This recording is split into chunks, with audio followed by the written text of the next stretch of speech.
भल कथाटी पचारे देवी मंदिर में कहीं बलि पड़ी हाँ हाँ कौन सी देवी केबे चाहंती बलि एटा अपन जानि कौन सी देवी केबे मध्य बलि चाहंती नहीं नहीं मां केबे पुओ को खाइबा पे इच्छा करबे को मां खाउ छै बलि शब्द अर्थ कोन बलि काहे दिया जाउ काहे को बलि पकेबा म्लेच्छ ए जो जहाको आमे बलि पके आम हृदय जो अहंकार भाव अछि मांस मांग अर्थात मु कारडा अछि ताकू तमे बलि पको मांग अर्थात मु ए जो आमे अहंकारडा अछि आम पाखरे शत्रु बाहर पड़ी नाही काम क्रोध लोभ मोह मद्य मात्सर्य ए जो अहंकारडा अछि आम पाखरे ताकू बलि न छाडी गिरी आज्ञा मांस बोले ताकू पके देले का मांस खाइबा छेडी की बलि पड़ी देले जदि गोटे छेडी की बलि पकेले मो मां माने गोटे कथा कहंतु मनुष्यटा मले मढना नाही मढ छुइले मढ छुआ बोली कहउछ हां हां मनुष्यटा मले मढ छेडला मले मढना नाही कुकुडाटा मले मढना नाही मढ गोटे मनुष्यटा मले ताको कहउछ मढ छुआ घर को आसन जा गाधै गिरा आसु घर पुरै देबी जा गाधै गिरा आसु जा से लुगा पटा पटा जा धोई गिरा आसु मढ छुआ बोली कहउछ हाय मनुष्यटा मले मढ छुआ हा छेडला मले से त मढ ना हां मांस की 800 की कथा से तो मढ ना ताले हमें कोन खाउछ मढ खाउछ एटा कोन मसानी की संसार कोन एटा नाही आपण माने जदी खाउथे बोली मास्टरटा काहे कहले बोली मु से कहबा बुझा काले खाउथे जदी बोले बोलबे कि नाही एटा हमर मसानी एटा संसार न मढ पड़े कोठी संसार रे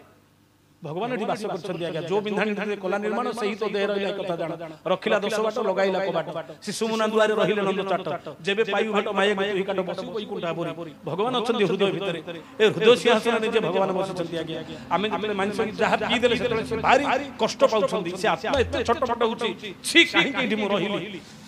काहे के जीवनटा मोर जाउनी विश्वास करंतु मांस को माने मांसाची प्राणी मुडीटा कथा कहली आपन को वास्तव जिंस देखंतु जत्ते सब मांसाची प्राणी 21 दिन रे तांको पिला न राखी खोली हां हां तांकर आगदांत मुनिया बिराडी कहंतु भालू कहंतु बाघ कहंतु सिंह कहंतु कुकुर कहंतु 21 दिन हेले से मानकर आखी फुटिबो किंतु गोटे गाय बाछुडी जन्म करा पर संगे संगे आखी खोलुछि मनुष्य छुआटी जन्म होला पर आखी खोलुछि हमर आगदांत मुनिया की कोन जदि जार आगदांत मुनिया ताको मांस खाइबा पे भगवान देइछि किंतु जिहा लालसा रस पाई प्रकृति छाडी पारोई मा कोनोसी के खाइनी केवल एमन काहे की बलि दिया जाउछि काहे की पूर्वर्जित कर्म फले जाची मुदे उठाए बोले गोविंद गोविंद गोविंद पद गणी मकरंद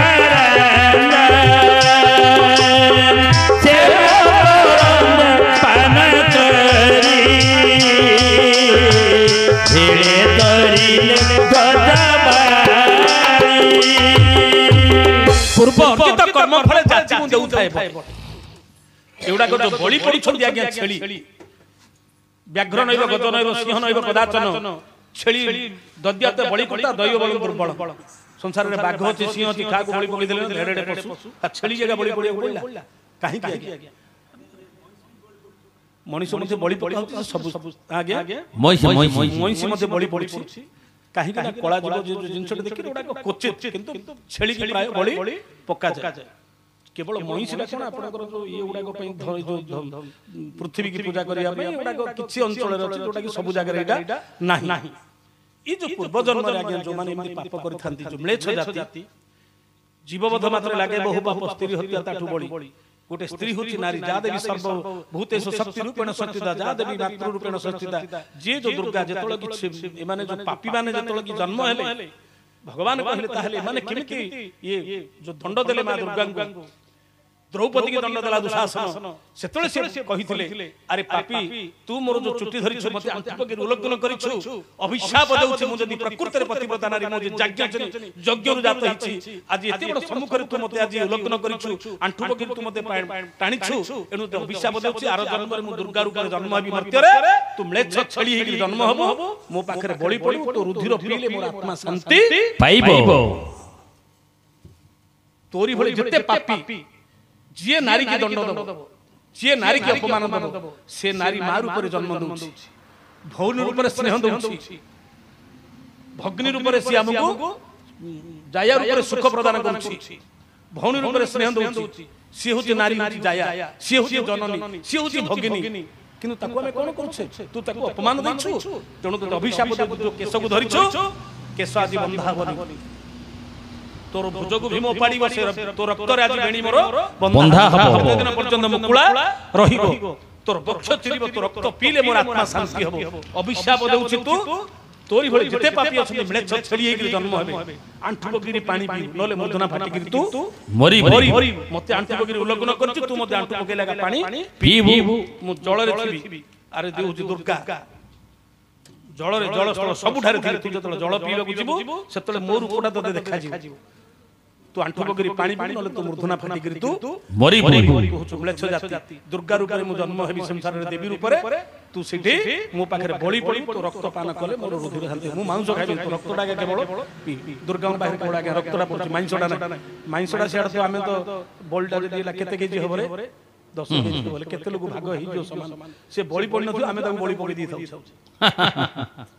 ଚିନ୍ତା କରୁନାହାନ୍ତି ଆମ ଭିତରେ କେତେ ଲୋକ ହେଇছে, କେତେ ଭାଗ ପଡିବ, କେତେ ଅଧ କେଜି ଲେଖେ ପଡିବ ନା କଣ। ସିଆଡେ ଘରେ ବରାଦ ହେଇଯାଇଥିବ, ବେସର ବାଟିକିରି ସେ ରେଡି କରିଦେଇଥିବ, ତେଲ ମସଲା ରେଡି ହେଇଯାଇଥିବ, ନାଟା ଖାଲି ଦୁର୍ଗାଙ୍କ ପାଖରେ ପଡିଥିବ। ମାଂସଟା ହଉଛି ଆମର, ରୁଧିରଟା ହଉଛି ମାଙ୍କର ନା କଣ।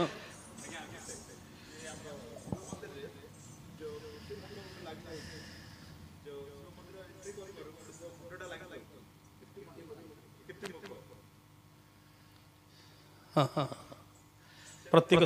ଶିବ ମନ୍ଦିର ଗୁଡାକ କୀର୍ତ୍ତି ମୁଖଟା ଯୋଉ ଲାଗି ଥାଉଛି, ସେଟା ଗୋଟେ ସେଟା ହଉଛି ଭୈରବ। ସେ ହଉଛନ୍ତି ଭୈରବ। ସେ ଭୈରବର ତାର ମନ୍ଦିରର ଗୋଟେ ଆଜ୍ଞା ରହିଛି, କେତେକ ଜାଗାରେ ଆପଣ ଦେଖୁଥିବେ ମନ୍ଦିରର କାନ୍ଥ ହଉଛି ମୋଟା, ମନ୍ଦିରର କାନ୍ଥ ହଉଛି ମୋଟା। ସିଂହ ଗୁଡାକ କଣ କରୁଥିବେ, ମନ୍ଦିରକୁ ପଛପଟେ କରି ବସିଥିବେ, ଆଗପଟେ ମୁହଁ କରିକି ସିଂହ ଦ୍ୱାର, ପ୍ରତ୍ୟେକ ମନ୍ଦିର ସିଂହ ଦ୍ୱାର ଦିଟା, ସିଂହ ଦିଟା ଥାଉଛନ୍ତି। ଉପରେ ଯୋଉ କୀର୍ତ୍ତିମୁଖ ଯିଏକି ଭୈରବ ରହୁଛନ୍ତି, କାହିଁକି ନା ଆମେ ଯୋଉ ଭାବନା ନେଇକି ଯାଉଛେ, କୋଉ ଭାବନା ନେଇକି ଯାଉଛେ, କେମିତି ପ୍ରକାର ଭାବନା ନେଇକି ଆମେ ଯିବା। ମନ୍ଦିରକୁ ଯିବା ପୂର୍ବରୁ ଆମ ଭିତରେ ଯୋଉ କାମନା ବାସନା ଯାହା ଅଛି ସବୁ ଜାଗା ଛାଡିକିରି ଯିବା। ତେଣୁ କରି ଯୋଉ ଭୈରବ ମୂର୍ତ୍ତି ଯୋଉଟା ଜିନିଷଟା ଅଛି ଆମ ପାଖରେ, ଯୋଉ ଭୟଟା ଦେଲେ ସେ ଯୋଉ ଜିନିଷରେ କଣ ହବ, ଆମ ପାଖରୁ ଯେମିତି ଏ ଆମର ଯୋଉ ଆସୁରିକ ଭାବନାଟା ସେଇଠି ଯେମିତି ଆମର ସେଇଠି ରହିବ। କୋଉଠି ଆପଣ ଦେଖନ୍ତୁ, ସିଂହ ଦ୍ୱାର ମୁହଁରେ କେବଳ ରହିଥିବ। ସିଂହ କାହିଁକି ରଖା ହେଇଛି ନା, ସିଂହ ହଉଛି ଏ ଯୋଉ କାମ ହଉଛି ଗଜ, ଗଜକୁ ବିଦାରଣ। ସିଂହର ଶତ୍ରୁ ହଉଛି ହସ୍ତି, ହେଲେ କାମନା ହଉଛି ହସ୍ତି। ଆଜ୍ଞା ଆମ ପାଖରେ ଯୋଉ ହସ୍ତି ରୂପ କାମନା ଶକ୍ତି ଯୋଉ ଅଛି, ହାତୀର ଯେମିତି ବଳ, ଏ କାମନା ଶକ୍ତି ହଉଛି ବଳ। ଆଜ୍ଞା କାମ ଶକ୍ତି। ଗୋଟେ ନାରୀ ଯଦି ମନ୍ଦିରକୁ ଯାଇଥିବ, ଆମେ ମଧ୍ୟ ଯାଇଥିବୁ, ଆମର ଯଦି କାମ ବାସନା ଯଦି ଜାଗ୍ରତ ହେଇଯିବ, କାଳେ ମୋର ଭକ୍ତି ଭାବଟା ନଷ୍ଟ ହେଇଯିବ ମୋ ଭକ୍ତର। ତେଣୁ କରି ସିଂହ ପାଖରେ ରହିଲେ ତାର କାମନା ଶକ୍ତି ଯେମିତି ନଷ୍ଟ ହବ, ତେଣୁ କରି ସେ ସିଂହ ଦିଟା ପାଟି ମେଲା କରି ସେଠି ଜଗିଥାନ୍ତି, ଯେଠି ତମର କାମନା ଶକ୍ତିର ଧ୍ୱଂସ ହେବାକୁ ପଡିବ। କିଛି ଯଦି ତମର ପାଖରେ ଯଦି ଅପରାଧ ପ୍ରବଣ ବା ଅନ୍ୟ କିଛି ଜିନିଷ ମନୋଭାବ ରହିଛି, ତାହେଲେ ସେଠି କୀର୍ତ୍ତିମୁଖ ରହୁଛି। ସେଠି କଣ ଆପଣଙ୍କର ଯେତେ ସବୁ ଅନ୍ୟ ବାସନା ଯାକ ଏଠି ସବୁ ଛାଡିକିରି ଦ୍ୱାର ମୁହଁରେ ଭିତରକୁ ଗଲେ ସେଠି ତମର ଭକ୍ତି ଭାବନାଟା ଆସିବ। ଆଉ ପରେ ଗଲା ପରେ ଦେଖିବେ କାନ୍ଥ ଜାଗାରେ ସବୁ ବିଭିନ୍ନ ପ୍ରକାର ବିଚିତ୍ର ଚିତ୍ର ଗୁଡାକ ସବୁ ଥିବ, ଅଶ୍ଳୀଳ ଚିତ୍ର ଗୁଡାକ ସବୁ ରହିଥାଉଛି। କେତେ ବଡ ମନ୍ଦିର ପବିତ୍ର କାହିଁକି ସେଗୁଡା ରଖାହଉଛି, କଣ ପାଇଁ ରଖାହଉଛି? ଚିନ୍ତା କର ନା, ମଣିଷର ଭାବନାଟାକୁ ପରୀକ୍ଷା ଅଛି। ତୁ କଣ ବାସନା ନେଇକିରି ଆସିଛୁ ଦେଖନ୍ତୁ, ଚିନ୍ତା କରନ୍ତୁ। ଯଦି ଯାର ସେ ଭିତରେ ଭାବନାଟା ଥିବ, ତୁ ଇଆଡେ ଆସିବୁନି, ସେଇଠି ଦେଖିକି ତୋର ଭାବନାଟା ସେଇଠି ତୋର ଭକ୍ତିଟା ରହିଯିବ, ଆଉ ତୁ ଭକ୍ତି ଭାବନା ନେଇକି ମୋ ଭିତରକୁ ଆସିପାରିବୁ ନାହିଁ, ସେଇଠି ବାହାରେ ବାହାରେ ରହିଯିବ। ବାରମ୍ବାର ମଣିଷର ମନକୁ ସେଇଟା ପରୀକ୍ଷା କରିବା ପାଇଁ ସେଇଟା ହେଇଛି ଗୋଟେ। ଯେହେତୁ ଇନ୍ଦ୍ର ବଜ୍ର ପ୍ରହାର କାଳେ କରିବ ମନ୍ଦିରକୁ, ସେଇଟା ଗୋଟେ ଅଛି। ଯେହେତୁ ଯୋନି ହଉଛି ସହସ୍ର ଯୋନି ହଉଛି ଇନ୍ଦ୍ର, ତେଣୁ ଯୋନି ପ୍ରଦର୍ଶନଟା କଲେ ଇନ୍ଦ୍ର ବଜ୍ର ପ୍ରହାର କରିବନି, ମନ୍ଦିରର କିଛି କ୍ଷତି ହବ ନାହିଁ। ଇଏ ଗୋଟେ କାରଣ ଅଛି, ବାସ୍ତୁଶାସ୍ତ୍ର କାରଣ। ସେଟା ହେଲା ବାସ୍ତୁଶାସ୍ତ୍ର କାରଣ। ଆପଣ ଯୋଉଟା କହିଲେ, ଆମେ ଯୋଉଟା କହୁଛୁ ସେଟା ଭକ୍ତି ଭାବର କାରଣ। ମନ୍ଦିର ଭିତରକୁ ଆମେ ଯାଉଛେ ଭକ୍ତି ଭାବନା ନେଇକି ଯାଉଛେ, ସେଠି ଆମ ପାଖରେ କିଛି ସେଠି ରହିବାକୁ ହବନି। ଆସୁରିକ ପ୍ରକୃତି ଯେମିତି ସବୁ ଯାକ ଆମର ଦୂର ହେଇକି ଯିବ। ତାହେଲେ ଭକ୍ତି ଭାବନାଟା ହେଲେ କାନ୍ଥ ଯାକ କାହିଁକି ଚଉଡା ହେଇଛି ନା, ବାହାର ଶବ୍ଦ ଯେମିତି ସେ ଭିତରକୁ ଯିବନି। ତାହେଲେ ଆମର ଏକାଗ୍ର ଚିତ୍ତଟା ହବ ମନଟା ଯେମିତି ଠାକୁରଙ୍କ ପାଖେ ଏକାଗ୍ରତା ଆସିବ ସେଇଥିପାଇଁ ବାହାର ଶବ୍ଦଟା ଯିବନି ବୋଲି ଏତେ ଏତେ ଚଉଡ଼ା ଚଉଡ଼ା କାନ୍ତ ହେଇଥାଉଛି ମହାଦେବ ମନ୍ଦିର ଦେଖିଥିବେ ଗୋଟେ ଘଟୁଟି ଲାଗିଛି ପାଣି ଟୋପାଟେ ପଡୁଛି କଣ ପାଇଁ ନା ଗଙ୍ଗା ଜଳ ଶିବଙ୍କୁ ଗରମ ହେଇଯାଇଛି ପଥରଟା ବି ଗରମ ହେଉଛି ଏ ତ ଲିଙ୍ଗଟା ପଥରଟା କଣ ଗରମ ହେଉଛି ସେଇଥିପାଇଁ ନାହିଁ ଆମକୁ ଉଦାହରଣ ଦେଖାଇଛି ଅର୍ଥ ବୁଝିଲେ ଶିବଙ୍କର ଗରମ ହେଇଯାଉଛି ଗଙ୍ଗା ଜଳ ପଡୁଛି ସେଇଟା ନାହିଁ ଟୋପାଟେ ଯେମିତି ଗଙ୍ଗା ଜଳ ପଡି ଘଟୁଟା ଖାଲି ହେଇଯାଉଛି ଜଳ ଟୋପାଟା ଯାହା ଆମର ଆଜିର ଗୋଟେ ଦିନର ଆମିଷଟା ହଉଛି ତାହା ତୁ ମତେ କଣ ଦେଖୁଛୁ ତୋ ଘଟକୁ ତୁ ଦେଖେ ଆଜି ଦିନଟି ପଳେଇଲା ବାପା ସେ ଘଟୁଟା ତୋର ଖାଲି ହେଇଛି ଜଳ ଟୋପାଟେ ଯେମିତି ପଡିଲେ ଟୋପାଟେ ପଡି ଘଟୁଟା ଖାଲି ହଉଛି ସେମିତି ଜୀବନର ଆଜ୍ଞା ଗୋଟେ ଆୟୁଷ ଆଜି ଗୋଟେ ଦିନଟି ଗଲା ଆମର ଜଳ ବିନ୍ଦୁ ସେଥିପାଇଁ ତାକୁ ମଣିଷକୁ ସତର୍କ କରିବା ପାଇଁ ସେ ଜିନିଷଟା ଦିଆଯାଇଛି ପ୍ରତ୍ୟେକ କଥାରେ ଆପଣ ରଥଯାତ୍ରା କଥା କୁହନ୍ତୁ ଆଗରେ ବଳଭଦ୍ର ମଝିରେ ସୁଭଦ୍ରା ପଛରେ ଜଗନ୍ନାଥ କାହିଁକି ଆଗରେ କାହିଁକି ବଳଭଦ୍ର କି ଆଗରେ ଜଗନ୍ନାଥ ଯାଇଥିଲେ ନଥାନ୍ତା ପଛରେ ବଳଭଦ୍ର ରହିଥିଲେ ନଥାନ୍ତା ଆଗରେ କାହିଁକି ବଳଭଦ୍ର ମଣିଷକୁ ସେ ଚେତନା ଦିଆଯାଉଛି ସାମାଜିକ ଚେତନା ଆଗରେ କାହିଁକି ଆଗେ ଚାଲେ ବଳଭଦ୍ର ମଧ୍ୟ ଚାନ୍ଦ ମୁହିଁରେ ଆସୁଛି କାଳିଆ ପଛେ ଗହଳ ଲଗାଇ ଆଗରେ କାହିଁକି ବଳଭଦ୍ର ମାତୃଗର୍ଭରୁ ଯେତେବେଳେ ଆମେ ଆସିଥିଲେ ଭଗବାନଙ୍କୁ ଶପଥ କରିଥିଲେ 62 ନାଡିରେ ବନ୍ଧା ଜୀବ ଛଟପଟ ହେଇଥିଲା ଅଷ୍ଟମୀ ଅଙ୍ଗୁଷ୍ଠିନକ ପଦ ଖଞ୍ଜିଲା ନବମରେ ଚମଡ଼ାକୁ ଢାଙ୍କୁଣି ଦେଲା ଦଶ ମାସରେ ଶେଷ କଲା ସ୍ତୁତି ଯେ କଲୁ ତୁଇ ଭୋ ଦେବ ନନ୍ଦ ଶିଷ୍ୟ ଯେବେ ମର୍ତ୍ତ୍ୟ ମଣ୍ଡଳେ ମୋହି କରିବା ତୋ ନାମ ଗାଉଥିବି ସୁମରି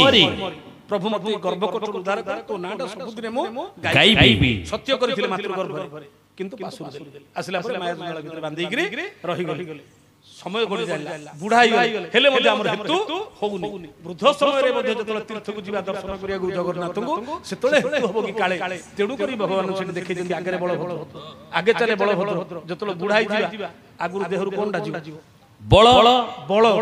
ଭେଣ୍ଡିଆ ଥିଲା ସମୟରେ ଯୋଉ ବଳ ଥାଉଛି ବୁଢା ହେଇଗଲେ ସେ ବଳ ରହିବ କି ଆଗେ ଚାଲେ ବଳଭଦ୍ର ମଧ୍ୟ ଚାନ୍ଦ ମୁହିଁରେ ଭେଣ୍ଡିଆ ଥିଲା ସମୟରେ 6 ଥର ସୋନୁ ପଡର ମାରି 9 ଥର ଦର୍ପଣ ଦେଖିଲି ମୁହଁଟା ସୁନ୍ଦର କରିଥିଲା ବୁଢା ହେଇଗଲା ଦାନ୍ତଟା ଭାଙ୍ଗିଯିବ ପାକୁଆ ହେଇଯିବ ଚାନ୍ଦ ମୁହଁଟା ତା ପଛେ ଚାଲିଯିବ ଆସୁଛି କାଳିଆ ପଛେ ଗହଳ ଲଗାଇ ଏଇ ଯୋଉ ଜଗନ୍ନାଥ ରଥରେ ବସି ଛାଡ଼ି ଦେଇକି ପଳେଇବ ଘରି ଆଡେ ଗହଳ ଲାଗିଥିବ ମୋ ବାପା ମୋ ମାର ବାଡ଼ି ବିଡ଼ି କିଛି ନଥିବ ଶୁଖିଲା କାଠଟା ଦେଖନ୍ତୁ କେତେ ଚିନ୍ତାଧାରା ରହିଛି ସାଲବେଗଙ୍କର ଭଜନଟା ସତ କିନ୍ତୁ ତତ୍ତ୍ୱ କଥା କେମିତି ରହିଛି ଏଣୁ ଆମେ ଦିଟା ଜିନିଷ ଯଦି ବୁଝିବା ସେପଟେ ଅଛି ଏପଟେ ମଧ୍ୟ ସେଇଟା ଭକ୍ତି ଭାବନା କଥା କୋଉଠି ବିମଳା ସେଠି ଶକ୍ତି ସେଠି ସେ ହଉଛି ଧୂମ୍ରାବତୀ ଭଗବାନ ତାକୁ କଥା ଦେଇଥିଲେ ସତ୍ୟ ଯୁଗରେ ଦୁର୍ଗାଙ୍କୁ ଯେତେବେଳେ ପ୍ରଚଣ୍ଡ ସ୍ୱରକୁ ମାରି ଆସିବା ସମୟରେ କଥା ଦେଇଥିଲେ ମୁଁ ତତେ ଏବେ ମଧ୍ୟ ଆମିଷ ଭୋଗ ହଉଛି କେବଳ ବିମଳାଙ୍କ ପାଖରେ ଯିଏ ବିମଳା ହଉଛନ୍ତି ମା ଦୁର୍ଗା ଅଣ୍ଡରା ଚଣ୍ଡୀ ଘଇତା ଖାଇ ଜଗତରେ ପୂଜା ପାଉଛି ସେ ତାଙ୍କୁ ଲାଗିଲା ମହାପ୍ରସାଦ ଜଗନ୍ନାଥଙ୍କୁ ଲାଗିଲେ ପ୍ରସାଦ ହଉଛି ବିମଳାଙ୍କୁ ଲାଗିଲେ ସେ ମହାପ୍ରସାଦ ହଉଛି ସତ୍ୟ ଯୁଗରେ ସିଏ ଥିଲେ ଧୂମ୍ରାବତୀ ପ୍ରଚଣ୍ଡ ସ୍ୱରକୁ ମାରିକି ଆସିଲା ସମୟରେ ମହାପ୍ରଚଣ୍ଡ ରୂପ ଧାରଣ କରିଛନ୍ତି କାତ୍ୟାୟନୀ ନବକୋଟି କାତ୍ୟାୟନୀ ପଛରେ ଧାଇଁଛନ୍ତି ବୋଲେ ଦେବତା ଗୁଡାକ ହଇରାଣ କରୁଛନ୍ତି ମତେ ଶଶୁର ଅସୁର ମାନଙ୍କୁ ବର ଦେଇକିରି ଏମାନଙ୍କୁ ମାରିଦେଲା ସେ ଦେହ ତୁଟିଯିବ ବୋଲେ ଦେବତାମାନଙ୍କୁ ମାରିବା ପାଇଁ ଆସିଲେ ଭୟରେ ଥର ଦେବତାମାନେ ଚିନ୍ତା କଲେ କଣ କରିବୁ ଈଶ୍ୱରଙ୍କୁ ଗୁହାରି କଲେ ବୋଲେ ପ୍ରଭୁ ତମେ ହିଁ ରକ୍ଷା କର ଈଶ୍ୱର ଦେଖିଲେ ମୁଁ କେମିତି ରକ୍ଷା କରି ଇଏ କଣ କଲେ ତାଙ୍କ ଆଗରେ ତାଣ୍ଡବ ନୃତ୍ୟ କଲେ କିଏ ଈଶ୍ୱର ଆଉ କିଏ ତାଣ୍ଡବ ନୃତ୍ୟ ଆସିଲେ ପାଦ ପକାଇଦେଲେ ତଳେ ପଡ଼ିଗଲେ କିଏ ଶିବ ତଳେ ପଡ଼ିଲେ ତଳୁ ଗଲେ କିଏ ଅଛି ବୋଲେ ଦେଖିଲେ ନିଜର ସ୍ୱାମୀ କେତେ କଥା କଲି ଜୀବଟା ବାହାରି ପଡ଼ିଲା କେତେ କଥା କଲି ସ୍ୱାମୀଙ୍କୁ ପାଦ ପକେଇ ଦଳି ଯଦି ଏ କଥା ସଂସାରରେ କହିଦେବ ତାହେଲେ ମତେ ଘଇତାକୁ ପାଦରେ ପକେଇ ଦଳି ଦେଲା ବୋଲି କହିବେ ନାଇଁ ଆକୁ ରଖିଲେ ହବନି ଇଏ ରହିଲେ ସିନା କହିବ ଟେକିଦେଲେ ରହିଲେ ସିନା କହିବ ସମସ୍ତଙ୍କୁ ପ୍ରଚାର ହେଇଯିବ ଆକୁ ରଖିବି ନା ଦେବତା ବୋଲେ କେତେ କଥା କଲେ ଭଗବାନ ବିଷ୍ଣୁ ଆସିକି ପହଞ୍ଚି ଗଲେ ମା ଶାନ୍ତ ହୁଅ ତମେ ଯଦି ଶିବ ନ ରହିଲେ ସଂସାର ଚଳିବ ଶିବ ପରା ମଙ୍ଗଳ ସଂସାର ଚଳିବ କେମିତି ମା ତମେ ଶିବଙ୍କୁ ବାହାର କର ବୋଲେ ସେ ବାହାର କରି ମୁଁ ତାକୁ ପାଦ ପକେଇ ଦଳିଲି